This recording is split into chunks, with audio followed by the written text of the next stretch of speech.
Yes, hello everyone. Welcome to the first video of the third section of the fundamental course. So what we're going to be looking at right now is a federal funds rate. The federal funds rate refers to the interest rate that banks charge other banks for lending them excess cash from their reserve balances on an overnight basis. So if you refer back to one of the lessons that I taught about the monetary policies, if you remember, there were three types. There was the purchases of bonds, there was the setting of interest rates and the discount rate, and also establishing reserve requirements. Now, that's where the reserve requirements come into play. The government actually requires certain banks and pretty much all banks even to have a certain amount of capital or cash in hand with them. And every bank has to uphold this requirement. So what that means is at times they would have to borrow from other banks who have a lot more in reserve. Therefore, of course, with any transaction that occurs in the economic sort of industry, you're always gonna have a bit of interest rate on every single transaction. And that's exactly what we look for here. This is the federal funds rate. So to not cause confusion, there's a difference between the Fed funds rate and the interest rates. The interest rates are the rate at which it costs banks to borrow, as set by the Fed. However, what differentiates the Fed funds rate and the interest rates is the Fed funds rate is a range that the banks can lend and borrow to each other in terms of a rate that they have to legally own, as a reserve. Short-term interest rates are very sensitive to these changes. So that means consumer loans, credit loans, and the stock market um, are heavily affected by these Fed funds rate.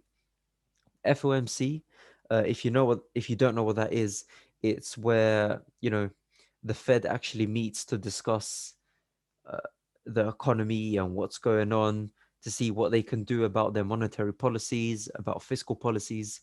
They meet 8 times a year to determine the Fed funds rate, influenced by the core inflation rate and durable goods order report.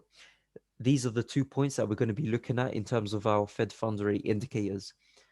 But I hope I've made it clear what the difference actually is. So the Fed funds rate is the range that banks can lend to each other. So it could be, let's just say, between 0.5% and 1%, whereas the interest rate is the rate at which it costs banks to borrow as set by the Fed.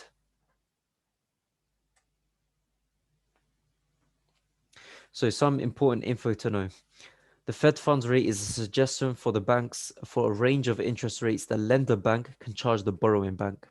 If you remember correctly, banks will borrow and lend from each other to uphold the appropriate amount of reserve requirements. The two banks negotiate an appropriate rate. Obviously, this is between them. And the average rate across the board in all the banks is called the effective federal funds rate. Essentially, the Fed funds rate is all about the rate range of lending between the banks.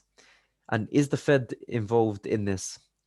They can be if a bank requires funds from the Fed themselves.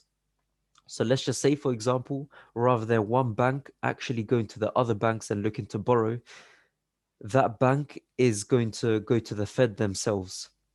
So the Fed is, the central bank. They're the people right at the top. And then you've got the more private banks that are obviously lower than them.